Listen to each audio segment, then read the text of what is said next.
আসসালামু আলাইকুম। প্রিয় দর্শক, অন্য মঞ্চের আলাপচারিতায় আপনাদের সকলকে আমন্ত্রণ জানাচ্ছি। আপনাকে অসংখ্য ধন্যবাদ। যারা শুনছেন তাদেরকে আমার সালাম। আসসালামু আলাইকুম। আমি আপনার প্রশ্নের উত্তরে বলতে চাই, এদেশে আমি স্বাধীনতা বিরোধী শক্তির সবচেয়ে বড় টার্গেট,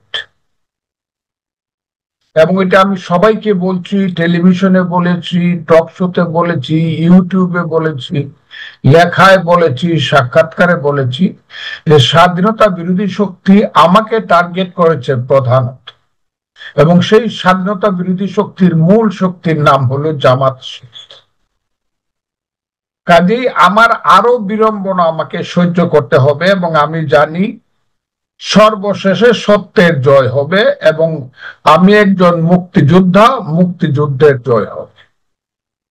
এই যে কোর্ট সম্পর্কে যে কথাটা আমি বলেছি, এটা শুধু 23শে নভেম্বর বলি নাই। আমি কথাটা প্রথম যেদিন কোর্ট কনস্টিটিউট হয়েছে সেদিন থেকেই বলেছি যে এই কোর্ট যেটা সৃষ্টি হয়েছিল যুদ্ধাপরাধী গোলাম আজম, নিজামী, মুজাহিদ সাহেবদের বিচার করার জন্য। যুদ্ধ অপরাধী, কোন যুদ্ধ অপরাধী? 16ই ডিসেম্বরে 1971 সন, যেদিন পাকিস্তান হানাদার বাহিনীর প্রধান সেনাপতি জেনারেল আব্দুল্লাহ খান নিয়াজি তার 93,000 সৈন্য সহ রেসকোর্স ময়দানে মিত্র বাহিনী এবং মুক্তি বাহিনীর যৌথ কমান্ডের কাছে জগজিৎ সিং অরোরার কাছে, লেফটেন্যান্ট জেনারেল জগজিৎ সিং অরোরার কাছে রিভলভারটা রেখে, এবং যুদ্ধ অপরাধী হিসাবে যে কাগজটা তৈরি হয়েছিল সেই কাগজটা মধ্যে দস্তখত করেছিল, সেই কাগজে লেখা ছিল পাকিস্তানি হানাদার বাহিনী যুদ্ধ অপরাধী, তাদের বিচার হবে। সাথে সাথে বিচার হবে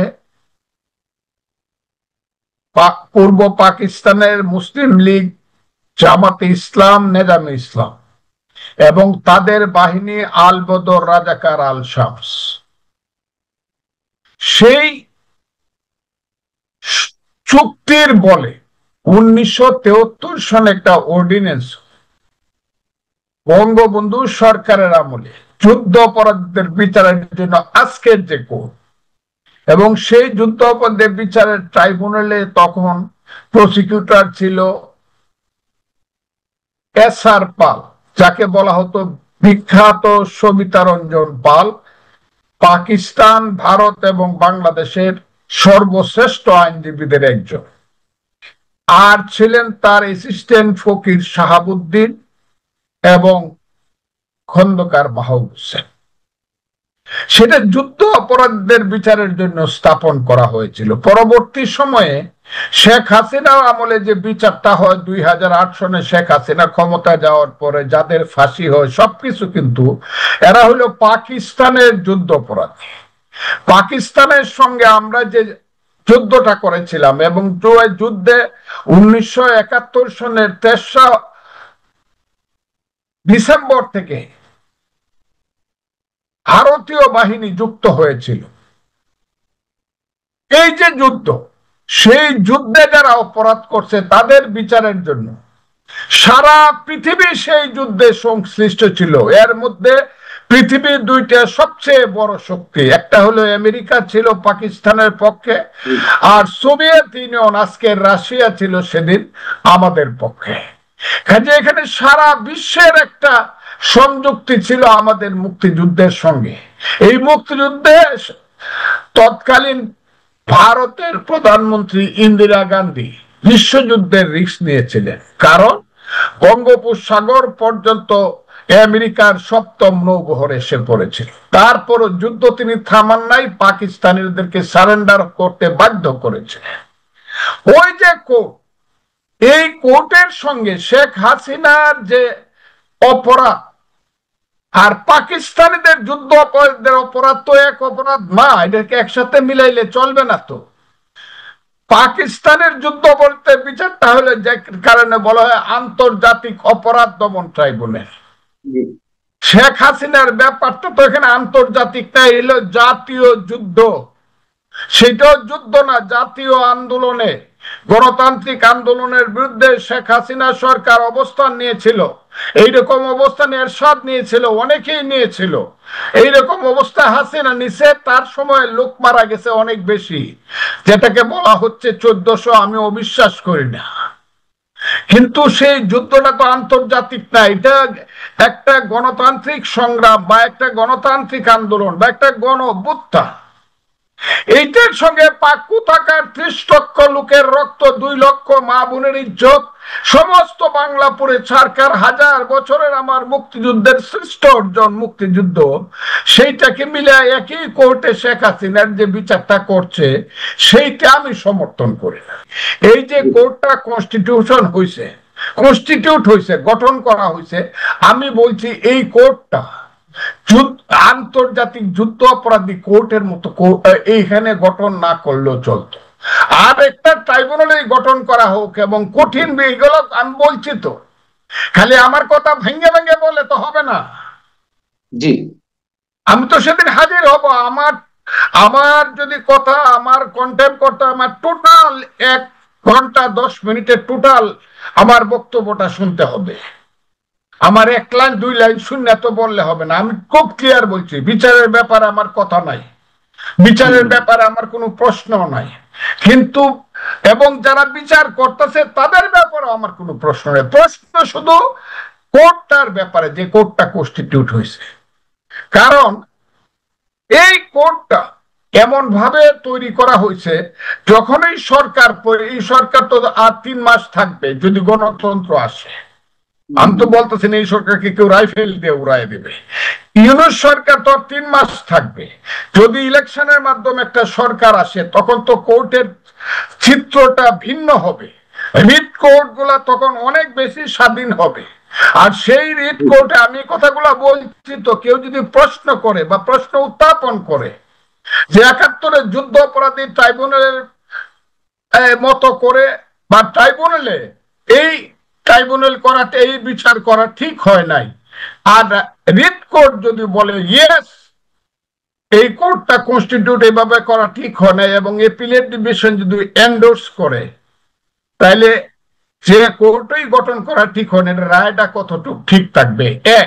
এবং আমি এটাও বলছি যে শেখ হাসিনার বিচার কঠিন ভাবে করা হোক, যাতে উপরে গিয়া টিকে। কারণ ওই যে আজহার সাহেবরে যে বিচার করছিল জামাতের, উনারে কিন্তু ট্রাইব্যুনাল ফাঁসি দিয়েছিল, হাইকোর্ট সুপ্রিম কোর্ট বহাল রাখছিল, অ্যাপিলেট ডিভিশন রিভিউ করে কিন্তু উনি ছাড়া পাইছে সরকার পরিবর্তন হওয়ার কারণে। এই ধরনের ফাঁক ফুকর যাতে না থাকে, এমনকি প্রসিকিউশন কি কোথাও না, ওই যে কথাটা আমি বলছি, প্রসিকিউশনের সাথে কি কারো না কারো সেই সংযুক্তি আছে যে বিচার ব্যবস্থা কোর্টের মধ্যে একটা ফাঁক রেখে দেওয়া, ওই কথাটাও কিন্তু আমি তুলছি। আমি তো চাই কঠিন বিচার হোক এবং সঠিক বিচারটা হোক, এই কথাটা আমি বলছি ভাই। আমি বিচারের ব্যাপারে কোনো কথা বলি নাই। এখন তারা যখন যদি আমাকে ডাকে, এমনও তো হইতে পারে তাদের কথা শুনে বলতে পারে যে না, এটার মধ্যে কোনো সাবজেক্ট নাই, সাবজেক্ট ম্যাটার নাই, এটা আমরা তাকে করলাম না, ডাকলাম না। আর অনারেবল কোর্ট যদি আমাকে ডাকে, তখন আমার কথা আমি অনারেবল কোর্টের সামনে গিয়ে উপস্থাপন। আমি তো কোর্টের, আমি তো 48 বছর যাবৎ কোর্টে প্র্যাকটিস করে ভাত খাই, কাজে আমি তো আইনের মানুষ। আমি বলছি, আমি বিএনপির নেতা হিসাবে, রাজনীতিবিদ হিসাবে কথা বলছি না, আমি একজন মুক্তি, ওইখানেই বলছি আমি একজন মুক্তিযোদ্ধা হিসাবে, আইনজীবী হিসাবে কথা বলছি। এই ট্রাইব্যুনালটাই আমার কাছে রং মনে হইতাছে, রংলি কনস্টিটিউটেড।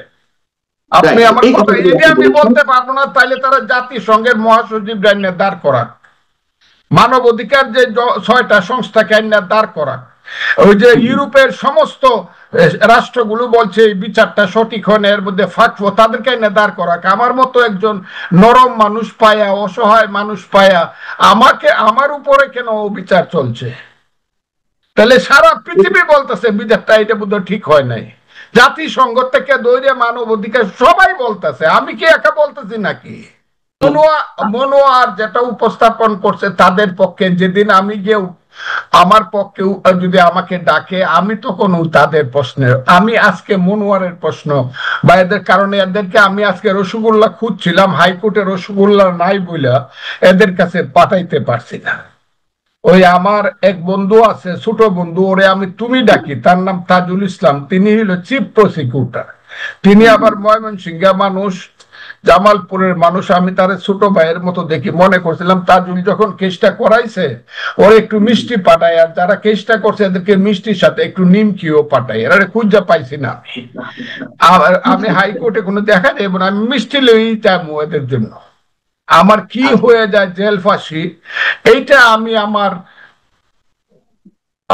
মানে যে কোর্ট, অনারেবল কোর্ট, তার কাছে আমি প্লেস করবো। অনারেবল কোর্ট যে রায় দেবে নিশ্চয়ই আমি সেটা মাথা পাইতে, কিন্তু আমি মনে করি না যে আমি কোনো মহা অপরাধ করছি এখানে। কেউ বলে না, আমি বলছি। পৃথিবীতে অনেক সময় গ্যালিলিও বলছে সূর্য ঘুরে না, পৃথিবী ঘুরে, এই কারণে তার ফাঁসি হয়েছে। কিন্তু আজকে প্রমাণিত হয়েছে না পৃথিবী ঘুরে, গ্যালিলিও ঠিক ছিল। ওই যে সক্রেটিসেরও ফাঁসি হেমলক পান করে মৃত্যুবরণ করতে হয়েছিল, এতে কি আইলো গেল? সত্য কথা তো একজন দুইজনই বলে, আমি তাই সেই কথাটাই বলতেছি। ট্রাইব্যুনালের গঠন প্রক্রিয়াটা সঠিক বলে আমার মনে হয় না, কারণ এটা হলো আন্তর্জাতিক যুদ্ধ অপরাধী ট্রাইব্যুনাল। এখানে আন্তর্জাতিক কোনো ব্যাপার শেখ হাসিনার সরকারের বা আমাদের আন্দোলনের ছিল না, এটা ছিল জাতীয় সমস্যা, সরকার পরিবর্তন অথবা পতন। এইটার মধ্যে আন্তর্জাতিক ওই যে তৃতীয় বিশ্বযুদ্ধ হয় নাই, যে সপ্তম নৌবহর আইসা পড়ছে বঙ্গোপসাগরে, পাকিস্তানের সঙ্গে ইন্ডিয়ার যুদ্ধ লাগে, এইগুলা মুক্তিযোদ্ধার সঙ্গে পাকিস্তানিদের নয়, এটা হয় নাই তো। আমি তো বলছি সেইটা